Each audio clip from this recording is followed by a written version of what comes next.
दोस्तों, स्वामी विवेकानंद जी के विचार ऐसे हैं कि निराश व्यक्ति भी अगर उसे पढ़े तो जीवन जीने का एक नया मकसद मिल सकता है।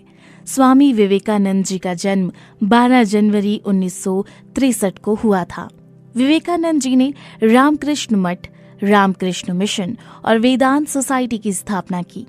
1893 में अमेरिका के शिकागो में हुए विश्व धार्मिक सम्मेलन में उन्होंने भारत और हिंदुत्व का प्रतिनिधित्व किया था। चलिए जानते हैं स्वामी विवेकानंद जी के ऐसे अनमोल विचार जो हमारे जीवन की दिशा को बदल सकते हैं और कहीं ना कहीं कॉम्पिटिटिव एग्जाम्स में ये विचार आ सकते हैं। उठो और जागो और तब तक रुको नहीं जब तक कि तुम अपना लक्ष्य प्राप्त नहीं कर लेते। जिस समय जिस काम के लिए प्रतिज्ञा करो, ठीक उसी समय पर उसे करना ही चाहिए, नहीं तो लोगों का विश्वास उठ जाता है। जब तक आप खुद पे विश्वास नहीं करते, तब तक आप भगवान पे विश्वास नहीं कर सकते। उठो मेरे शेरों, इस भ्रम को मिटा दो कि तुम निर्बल हो। तुम एक अमर आत्मा हो, स्वच्छंद जीव हो, धन्य हो, सनातन हो। तुम तत्व नहीं हो, ना ही शरीर हो। तत्व तुम्हारा सेवक है, तुम तत्व की सेवक नहीं हो। जिस दिन आपके सामने कोई समस्या न आए, आप यकीन कर सकते हैं कि आप गलत रास्ते पर सफर कर रहे हैं। पहले हर अच्छी बात का मजाक बनता है, फिर उसका विरोध होता है और फिर उसे स्वीकार कर लिया जाता है। किसी चीज से मत डरो, तुम अद्भुत काम करोगे। यह निर्भयता ही है जो क्षण भर में परम आनंद लाती है। जो तुम सोचते हो वो हो जाओगे। यदि तुम खुद को कमजोर सोचते हो तो कमजोर हो जाओगे।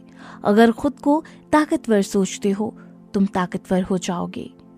खुद को कमजोर समझना सबसे बड़ा पाप है। जितना बड़ा संघर्ष होगा, जीत उतनी ही शानदार होगी। संभव की सीमा जानने का केवल एक ही तरीका है, असंभव से आगे निकल जाना।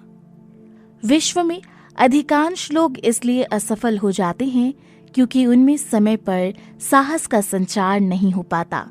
वे भयभीत हो उठते हैं।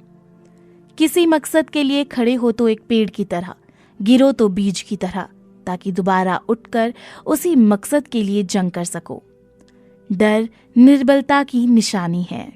इंसान को कठिनाइयों की आवश्यकता होती है क्योंकि सफलता का आनंद उठाने के लिए ये जरूरी है।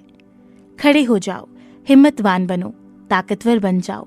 सब जवाबदारियां अपने सर पर ओढ़ लो और समझो कि अपने नसीब के रचयिता आप खुद हो। एक नायक बनो और सदैव कहो, मुझे कोई डर नहीं है। एक विचार लो, उस विचार को अपना जीवन बना लो। उसके बारे में सोचो, उसके सपने देखो, उस विचार को जियो। अपने मस्तिष्क, मांसपेशियों, नसों, शरीर के हर हिस्से को उस विचार में डूब जाने दो और बाकी सभी विचार को किनारे रख दो। यही सफल होने का तरीका है।